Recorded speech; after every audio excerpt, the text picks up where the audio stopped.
안녕하세요. 왕초보 주식TV의 두리입니다. 주말들 잘 보내고 계십니까? 보통 주식하는 사람들은 이제 종목이 뭐 수익이냐 손실이냐에 따라서 계좌 전체가 수익이냐 손실이냐에 따라서 뭐 한 주 한 주 기분이 왔다 갔다 하죠. 저 같은 경우에 예전에는 지금 아니라 예전에는 대부분 주말이 거의 생지옥이었습니다. 뭐 계좌가 1년 중에 한 10달 이상은 손실이었고요. 그래서 뭐 하루하루 이걸 갖다가 잘라야 되나 말아야 되나 막 그 생각으로 매일매일 있었기 때문에 고통이 너무 심했습니다. 뭐 지금은 조금 나아진 편이긴 한데요. 뭐 제가 이렇게 조금 나아졌던 계기는 이제 주식에 대한 이제 승률이나 아니면 수익금에 대한 이제 과도한 욕심이 조금씩 억제되기 시작하면서부터 조금 마음이 편해지더라고요. 그리고 투자의 실패와 손실에 대해서 당연시되는 시점이 지금은 조금씩 오고 있어요. 그래서 내가 산 종목은 무조건 올라야 돼. 막 초반에는 막 그랬거든요. 이게 무조건 올라야 돼가 이게 손실을 보면 안 되는 입장이었으니까 좀 그런 마음이 컸어요. 그러니까 내가 산 거 무조건 올라야 돼. 이게 아니라 제발 올랐으면 좋겠다. 뭐 요런 거였는데 그건 말도 안 되죠. 제가 샀다고 해서 오르는 건. 그래서 일단 그거에 대해서 초반에 되게 강박감정이 심했는데 이거 제가 어떻게 할 수 없는 부분이다라는 걸 갖다가 이제 좀 오래 겪게 되면서 알게 됐습니다.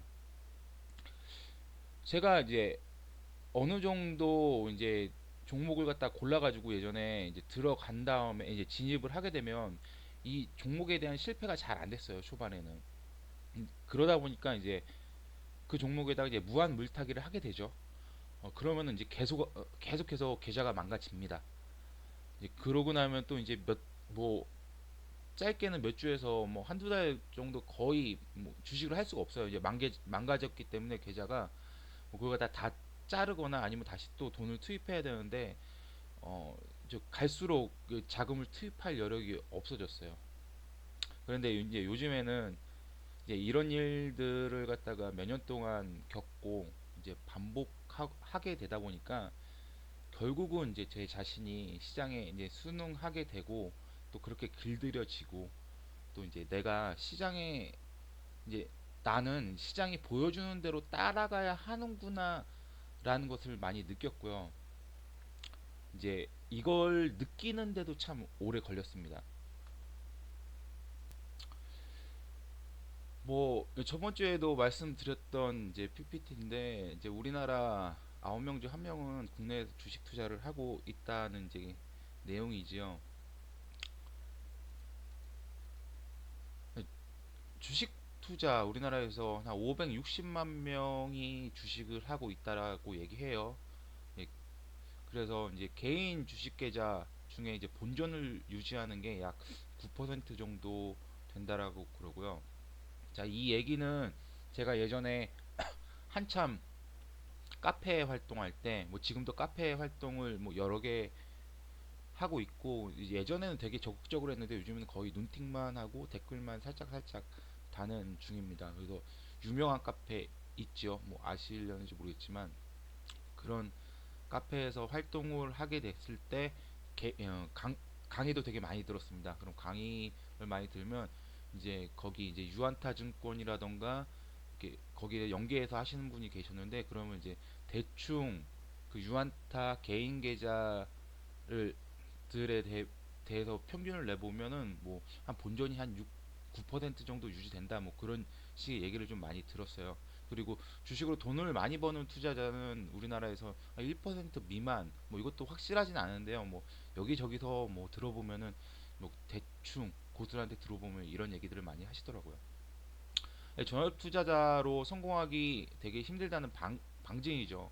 근데 이상하게 이렇게 저도 그렇고 많은 사람들이 이 주식을 할 때 뭔가 자신은 운이 좀 따라준다라는 이런 느낌적인 느낌으로 하는 경우가 좀 많이 있어요. 저도 처음에 그랬어요. 나는 별로 운이 나쁘지 않으니까 주식 투자도 잘 될 거야. 예, 그랬던 적이 있어요. 처음에는 운이 좋았어요. 제가 아무것도 모르고 주식 투자할 때는 좀 몇백 벌었어요. 그런데 이게 처음에 주식 투자를 해서 돈을 버는데 이렇게 벌다 보니까는 무서웠어요. 이제 뭐가 제일 무서웠냐면 제가 처음에 SK 하이닉스를 거의 그 투자를 했었거든요. 근데 SK 하이닉스가 아니라 그때는 그냥 하이닉스였던 시절 합병 전이었어요. 주가가 뭐 만 원 중반대에서 많이 가면 이제 3만 원대 이렇게 왔다 갔다 했을 때인데 제가 그때는 뭐가 제일 무서웠냐면 내가 SK를 아니 하이닉스를 팔고 나면 다른 거에 뭘 투자해야 되지? 이거였어요. 이게 수익이 나는 건 좋았어요. 그런데 이걸 팔 수가 없었던 이유 중에 하나는 돈에 대해서 욕심이 더 벌고 싶어서라는 욕심도 반이 있었고요. 그 다음에 반이 내가 이걸 팔고 나서 다른 어떤 종목을 가지고선 또다시 이런 수익을 낼 수 있을까에 대한 막연한 두려움이었어요. 그리고 실제로 아무것도 해결하지 못했어요. 그러다 보니까 뭐 주식에 이제 초심자의 행운이라고 하죠. 주식에 들어오면은 초반에 돈을 딸 수도 있죠. 근데 이걸 갖다가 계속해서 반복해서 한다라고 했을 때 그 승률이나 확률이 초반에 그 확률을 갖다가 계속 이어나갈 수 있을지는 의문이고요. 그리고 주식 투자는 보시면 아시겠지만 하면 할수록 실패할 확률이 성공할 확률보다 높아지는 게 맞는 것 같아요. 자, 그럼 여기서 이런 질문을 던져 볼게요. 혹시 전업 투자, 주식으로 돈을 벌 수 있다라고 혹시 생각하십니까? 이제 막연히.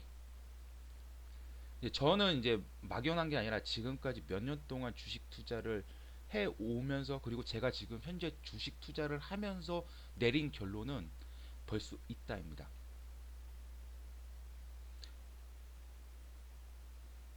지금 주식 투자로 돈을 벌 수 많이 버는 사람이 1% 미만이라고 얘기들 하지만 결국은 저 560만 명 중에 누군가는 주식 투자로 돈을 벌고 있다라는 얘기죠.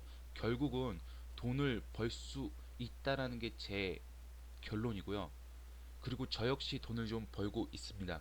많이는 아닌데 저는 이제 조금 뭐랄까 초심자에서 벗어나가지고서는 이제 조금 주식 이런 것에 대한 욕심도 많이 좀 낮아지고 그 다음에 돈을 확 벌어야 되겠다. 그 다음에 과도한 그 수익률 욕심 이런 것들이 이제 점차 내려가고 있는 단계이기 때문에 그래서 주식 실패에 대한 그 손절이 빨라졌어요. 그러니까는 처음에 주식 투자를 할 때 이런 논의들이 많이 돼요. 주식의 손절은 몇 퍼센트가 좋냐?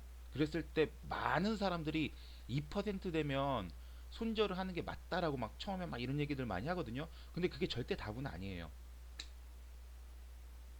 그건 이제 상황 따라 자기가 쓸 수 있는 기법에 따라 그리고 뭐 시황에 따라 그리고 종목이 가지고 있는 종목 특성에 따라 그리고 종목이 가지고 있는 재료에 따라 손절을 할 거냐 말 거냐 막 이런 것들이 결정이 되고 그날 또 수급이 어떻게 되느냐에 따라서 모든 복합적인 걸 갖다가 판단을 하고서는 손절 라인을 잡는 게 맞는 거지 2%의 손절을 기계적으로 반복할 수 있다라고 해서 주식에 성공을 한다거나 아니면은 그 손절 원칙이 맞다라고 얘기할 수 없는 것 같더라고요. 아니, 주식시장은 계속해서 뭐 기법이라나 뭐 이런 것들이 계속 변하기 때문에 그때그때 맞춰갈 수 있는 실력을 갖추는 게 가장 중요하다라고 생각하고요. 그리고 제가 벌고 있기 때문에 주식 그다음에 전업 투자로 벌 수 있다라는 거는 확실한 결론입니다. 물론 그 확률이 굉장히 낮고 어려운 건 확실합니다. 아, 그 다들 주식 투자하는 이유가 간단하죠. 그 돈 벌려고 하시잖아요. 근데 우리나라에서 돈을 많이 벌어야 되겠다라고 생각하는 이유는 간단하죠. 너무 돈이 가지고 있는 가치가 우리나라는 세요. 돈이 정말 그 사람의 신분이기 때문에 돈만 많아도 우리나라에선 할 수 있는 게 너무 많고 그 대우 자체가 달라지고 그리고 우리나라에서 남자들은 특히 집이라는 걸 사야 되고 집값이 엄청 비싸고 음, 여자분들은 뭐 집 말고라도 이것저것 뭐 하고 싶은 것들도 많고 뭐 남자들도 마찬가지지만 저는 이렇게 대한민국에서 전형적인 흙수저의 사람이에요. 그리고 아버지 어머니가 많이 배우시지도 못했고 그러다 보니까는 그 부모님들이 돈을 벌기 위해 생각하는 그 것들 있잖아요. 근데 그 수준이 돈을 벌기 위한 수준이 지금 와서 생각하면은 누구나 다 할 수 있는 일들이 있어요. 그러니까 다 몸을 써야 되는 일이죠. 그래서 제가 이제 저 공부 되게 못했거든요. 그래서 지방대를 갔는데 저 때는 대학을 다 가는 분위기라서 집에 돈도 없었는데 막 학자금 대출 받고 막 그래서 일단 대학은 갔어요. 대학을 갔는데 그때도 너무 힘든 거예요. 막 생활하기가. 그래서 그러다 보니까 이게 그 월급을 대학을 졸업하고 나서 월급을 받는다고 했을 때 또 내가 그 우리나라에서 또 집을 사고 막 그런 걸 갖다가 계산으로 막 두드려 봤죠. 뭐 초봉이 한 300에 뭐 250에서 300이었을 때 얼마를 모아야 집을 사고 막 알고 근데 답이 안 나오네요. 뭐 이렇게 살다가는 뭐 40, 50대도 뭐 그냥 뭐 결혼을 할 수 있었겠죠. 뭐 대충 그 금액으로 결혼할 수 있고 뭐 집도 뭐 전세는 살 수 있었겠죠. 뭐 대출 받아가지고 뭐 그런 삶이 그러면은 그 남들하고 좀 비슷하게 우리나라 전형적으로 흘러가는 그런 삶이 나한테 맞느냐 막 이런 고민들을 굉장히 많이 했어요. 이 대학교 시절 때. 네, 그러다 보니까 뭐 사업이란 걸 이렇게 20대 후반, 30대 초반에 하다 보고 그게 잘 안 돼서 이제 수금 이제 매매를 하기 시작했는데 그래서 이제 제 초반에 했던 뭐 하이닉스 같은 경우는 아예 전업을 생각 안 하고 이제 대학원생 때 했던 거라서 그리고 나서 2002년 그 박근혜 때 대선 때 그 뭣도 모르고선 대선주 들어갔다가 폭삭 망하는 바람에 그때 끊었다가 몇 년 후에 다시 이제 주식 매매를 합니다. 이제 그러면서 이제 그 유명한 카페에 들어가 가지고서 그때 한참 막 떠오르던 이제 수금 매매를 하시던 분이 있었어요. 이제 그분의 강의하고 그분의 제자분들의 강의를 갖다가 집중적으로 들으면서 이제 수금 매매로 주식을 시작합니다. 그때가 2005년 후반기였는데요. 2005년 전반기 때는요, 이 수급 매매가 완전 날라다녔어요. 물론 그 후로도 한 2016년, 2017년까지도 좀 잘 먹혔었는데요. 이제 수급 매매는 기본적으로 기관 수급 매매하고 외인 수급 매매, 그 다음에 양매수, 기관과 외국인이 함께 사는 양매수 이제 매매로 크게 나눴었는데 초반에 이 기관이 사는 패턴만 알고 있으면 그걸 갖다가 빨리 포착하고서는 오전에 사면 무조건 올랐을 시기가 2015년 초반이었어요. 그러니까 그때는 사람들이 이 수급 매매를 알지 못했기 때문에 기관은 그냥 그대로 샀어요. 자기가 사야 할 종목에 오늘 집행해야 될 금액이 100억이다. 그러면 하루 종일 100억을 쪼개서 샀죠. 그랬는데 이 100억이 쪼개서 들어오는 걸 갖다가 수급 매매한 사람들은 그걸 파악할 수 있었고 이걸 갖다가 파악하는 걸 갖다가 이 수급 매매하는 그분이 강의를 하기 시작하면서 퍼트려지기 시작하고 그러면서 그걸 갖다 포착할 수 있는 사람들이 많아지기 시작하면서 한 2015년 전반기까지는 그 패턴이 바뀌기 시작하지 않았는데 그 후로부터는 이제 기관들이 이걸 이제 사람들이 많이 따라하니까 그 종목을 막 집중해서 공략하니까 서서히 패턴이 바뀌기 시작했습니다. 그러면서 기관 수급 매매가 결국은 안 먹혀 들어가는 시기로 와요. 그러면서 이제 수급 매매로 흥했던 사람들이 몰락하기 시작하죠. 됐던 게 안 되니까.